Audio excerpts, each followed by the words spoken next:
Hello, friends. I kind of coming on here last minute. Just very weighed heavy in my heart.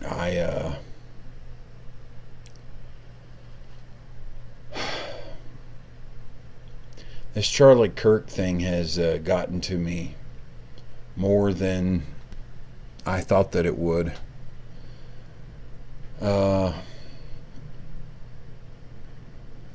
Surprisingly, it's shocked me how much it has, but I want to pay a tribute to him. I posted this on Facebook, and man, is this ever true? And I don't think it's said enough. I don't think it's shouted clearly enough, talked about enough, spoken about enough. As soon as I can get my Wi-Fi to cooperate here, I will do that. But you know, I told you all that my daughter earlier this year went and seen Charlie Kirk, and actually was one of the ones that got to ask him a question. He came to a local college, and there she is standing asking him the question on the Charlie Kirk show. And I remember that day very well. My kids came home, told me all about it.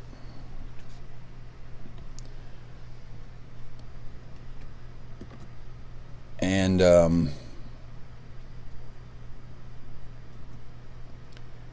they were really moved. They were really shaken. They were really just blessed by the whole thing, honestly. And this is the post, and Ken Blackwell shared this, and I want to read it to you. And man, this is so true. So kudos to Ken Blackwell. No one banned Jimmy Kimmel from every major social media platform. That happened to President Donald J. Trump. No one tried to throw Jimmy Kimmel in jail for daring to speak his mind. That happened to Trump. No one ever fired a bullet at Jimmy Kimmel. That happened to Trump. And it happened to Charlie Kirk, who paid the ultimate price for daring to stand boldly for truth and for this country. What happened to Jimmy Kimmel? His bosses at a corporate media empire decided he wasn't profitable anymore. That's it. His, quote, edgy comedy, unquote, stopped drawing ratings. Advertisers weren't impressed, and the suits pulled the plug. That's not censorship. That's the free market at work.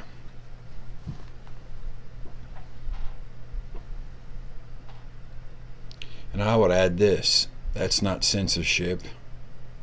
What he said about on Monday evening, Charlie Kirk, and how he misled, Jimmy Kimmel did, the country, saying that Republicans were going to try to just score major points with this, with claiming a Democrat shot Charlie Kirk when it was really one of their own, a MAGA supporter shooting Charlie Kirk and hoping to score political points from this. I mean, there was an intention to mislead the country, and it's not funny when it's someone's death.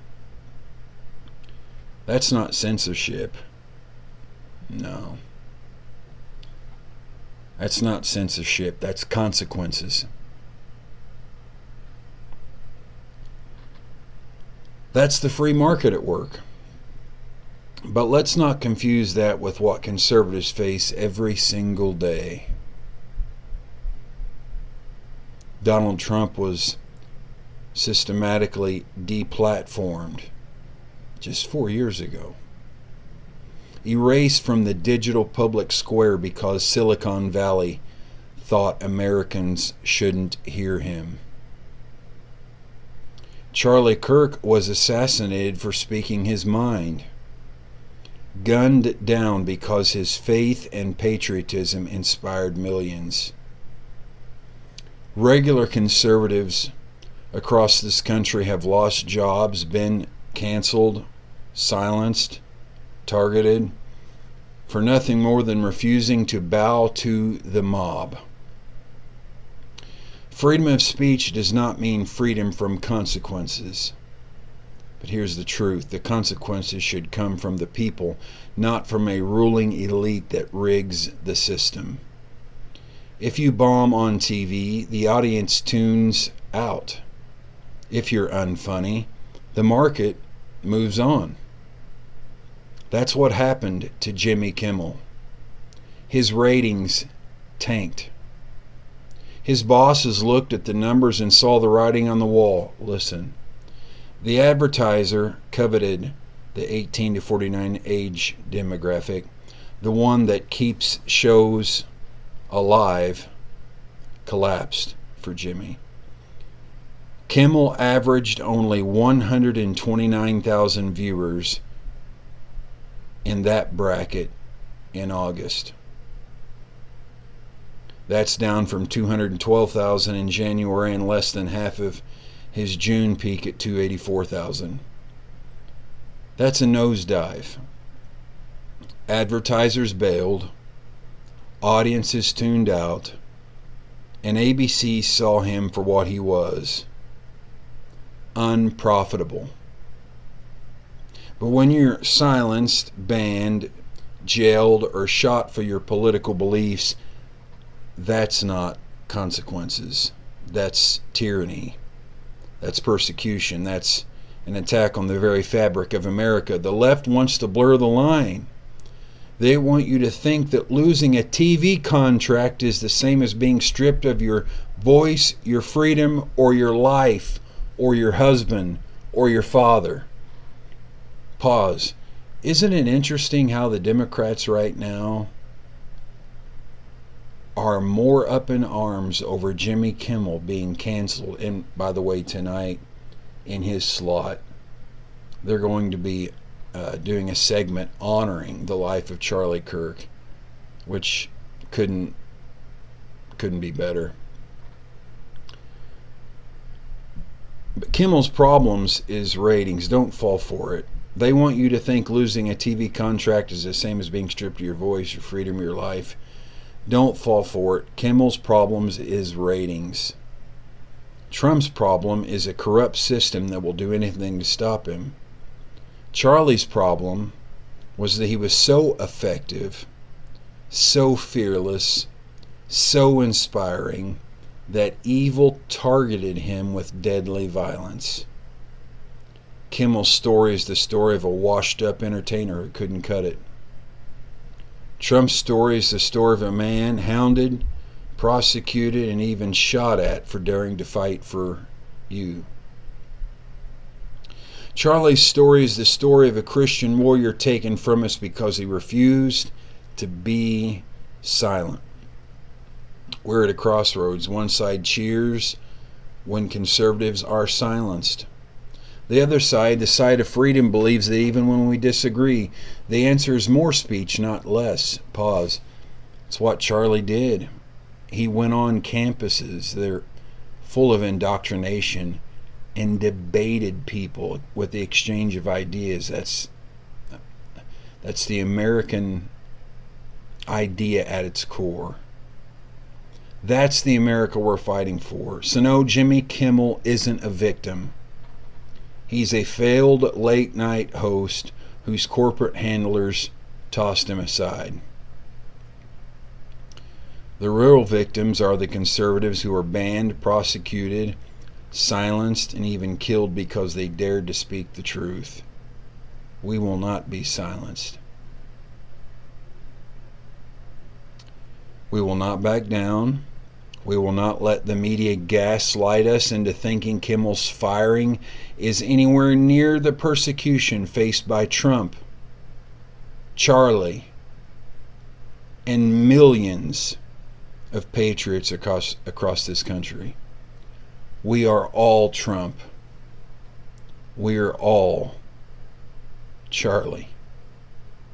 And together, we are a movement that they cannot cancel. And tomorrow at our church, FOTB, I'm going to be talking about the formation of that movement, exactly what that looks like and where it's at in the eschatological picture. We would love to have you join us. We're located at 1180 Garnett Road, Lancaster, South Carolina. Pre-service prayer, which I encourage you to come to, is at 9:45. Worship starts at 10:30. It's an amazing worship experience, and I encourage you to be there from beginning to end, because just coming to part of it, you miss so many things that otherwise you would have heard. This is just one side of the church. You don't see the whole other wing, but that's our sign. Once again, 1180 Garnett Road, Lancaster. If you're coming from Pineville, it's about 42 minutes straight down 521. And it's a 9,500 square foot building on over 6 acres. And we just got our new sign done and put up, and we're excited about that.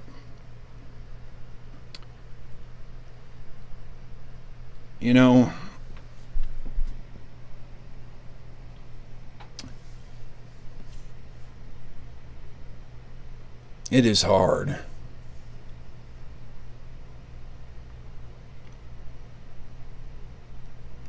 working in prophetic ministry.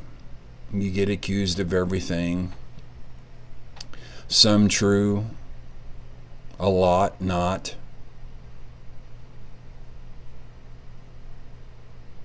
Some not true at all. But there is one thing I do know. In New Covenant prophecy, we're told we know in part, we prophesy in part. And usually the people that don't want to believe in New Covenant prophecy give it in 1 Corinthians 12. Discernment, prophecy, gifts of healing, miracles of faith, word of wisdom, word of knowledge, word of wisdom. They usually point to the part that we don't know, or that we didn't prophesy, as evidence that it wasn't a prophetic fulfillment.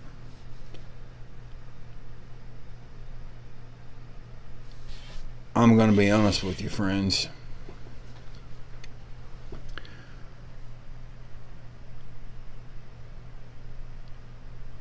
Seeing the impact that Charlie Kirk made on this country, the millions of followers and youth that he changed, he altered the 2024 election.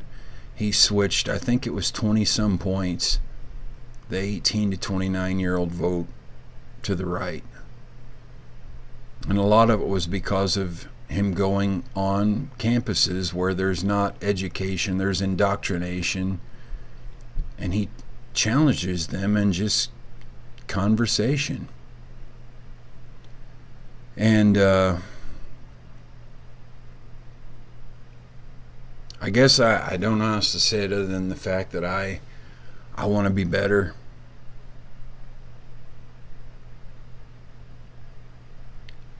I think Charlie was a far, far, far, far, far, far better Christian man, husband, father,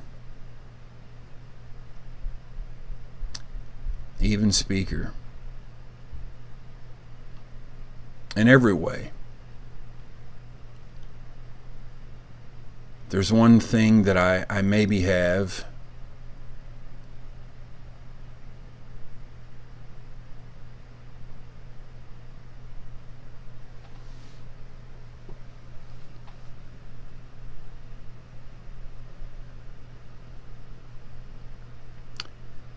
Is a prophetic gift.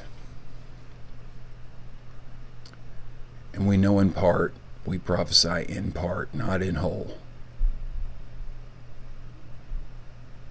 And some of you that watch us on Wednesday night at 6 p.m., we now stream on YouTube and Facebook on Sundays and Wednesdays. On Wednesdays, we stream from the YouTube channel you're watching from, Friends of the Bridegroom Church - Chris Reed, and then on Facebook it's the Chris Reed public page. I think 104,000 followers, and I'm only telling you that because they create fake profiles, and you can usually tell the fake ones by how many people they have following them. It's just the truth. But on July 30th, I did something that I don't do often. I don't have a prophecy, a word of the week, a word of the day. I don't go on. In fact, I made a lot of people mad a few years ago when they asked me to come on their platforms and do a show once a week that was putting on a prophet every day of the week. And I was asked to be one of the ones on that 5-day-a-week broadcast. It wasn't my own, had no affiliation with my ministry at the time, and I just didn't have a word for the week. I went on there a few times when I did, and then when I started calling out the QAnon nonsense,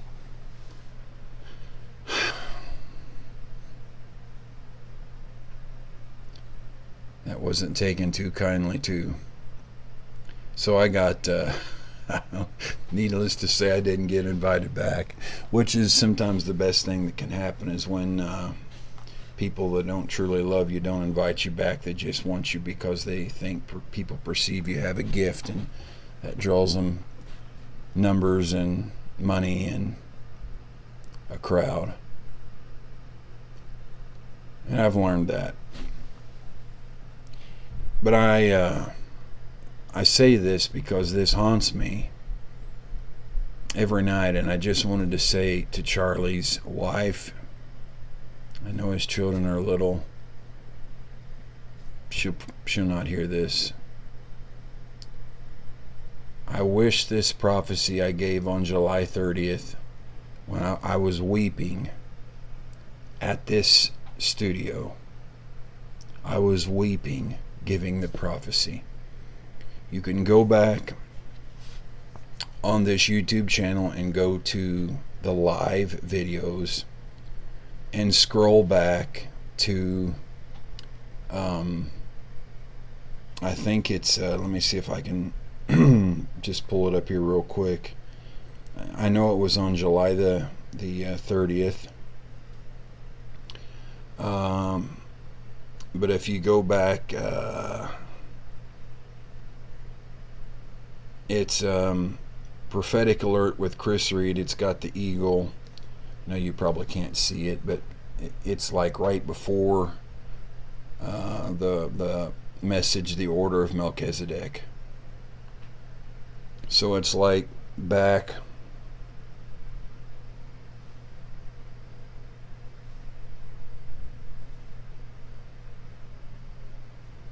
like 17 or 18, something like that, videos.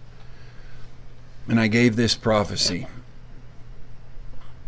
This was the prophecy. You can look it up for yourself. I was at the 51-minute mark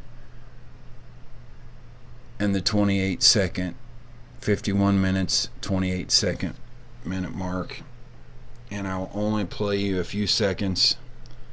And I want to just say that I genuinely wept that night, because I begged the Lord to show me who this is.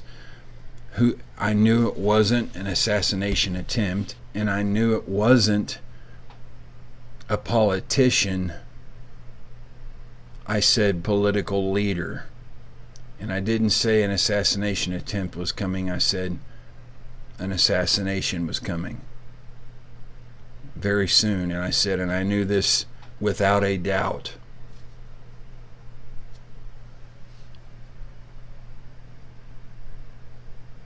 There's one thing I can pray for. It doesn't have to be me. I hope it's you. That the prophetic can get to a level where we can know these things so that we can prevent these things that can or should be prevented. But I do think Charlie's death is actually going to, in a unique way, which I would still choose to have him back, of course. But I think his death is accomplishing more millions and millions of more followers on social media. His wife, Mrs. Kirk, has become the chair and CEO of the Turning Point USA headquarters in Phoenix, and they're expecting over 100,000 people at his funeral. This is the biggest political leader assassination in our generation.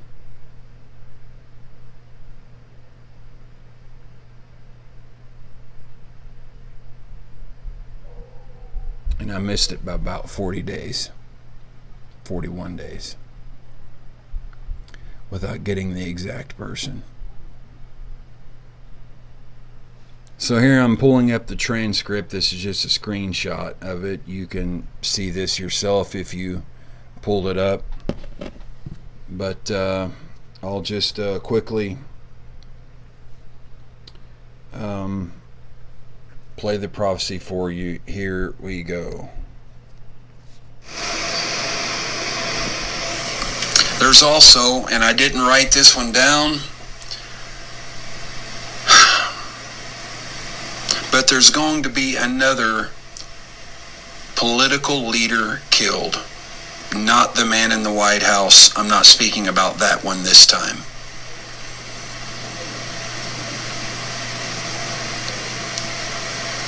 Okay? There is a great internal disruption and a trigger to disruption.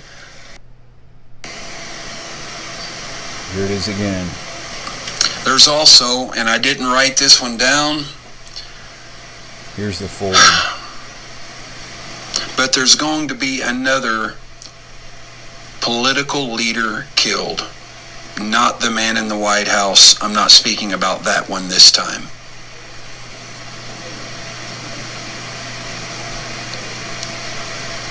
Okay? There is a great internal disruption and a trigger to disruption.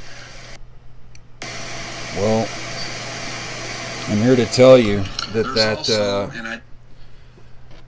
that disruption, that trigger,